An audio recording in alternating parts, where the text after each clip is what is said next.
Africa is said to be recording one of the highest growth rates in the world, but this has hardly translated to meaningful development of its people. It is to reverse this trend that leaders from across Africa and beyond have been brainstorming on ways to boost industrialization, which has been described as key to closing the poverty gap on the continent. At the Conference of African Ministers of Finance in Abuja, President Goodluck Jonathan emphasized the importance of continued cooperation amongst African countries, especially as regards the establishment of transport links.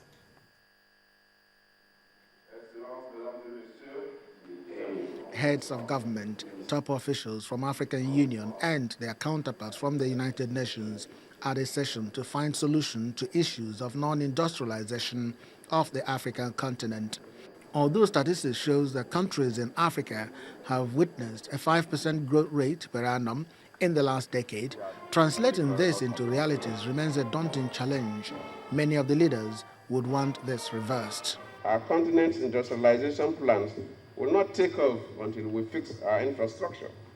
For example, in power, we know that the entire African continent currently produces only about 2% of global electricity output.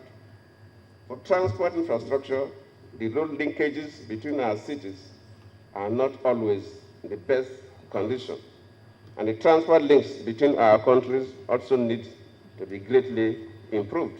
While achieving an all-inclusive industrialized continent for the African people seems possible, especially if government officials match words with action, others believe that pending regional treaties must also be addressed. The process of developing a common African position has been analytical and widely inclusive, consultative, and interactive.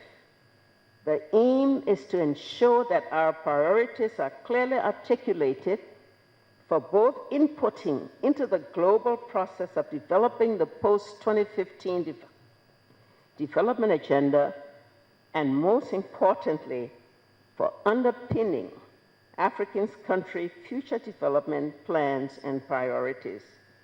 These development plans and priorities will guide our efforts to promote inclusive development on the continent and provide a basis for our engagement with our development partner.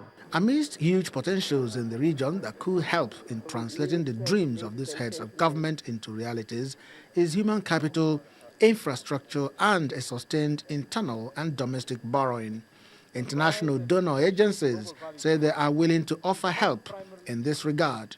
In the last few years, market conditions have been attractive enough, and African debt was attractive enough for investors. This sweet spot has led to an unprecedented access to capital markets, to build infrastructure, to refinance expensive debt, or even just for benchmarking. This is very good. We estimate that some $60 trillion would need to be invested in infrastructure globally in the world between now and 2030, and a very significant portion of those resources would need to go into Africa. We're talking about annual needs of about $75 billion in Africa alone to be invested in infrastructure. So much commitment seems to have been made by government officials to improve the industrial capacity in the continent. But many Africans are still eager to see if resolutions reached at this meeting will translate into an all-inclusive growth for the continent.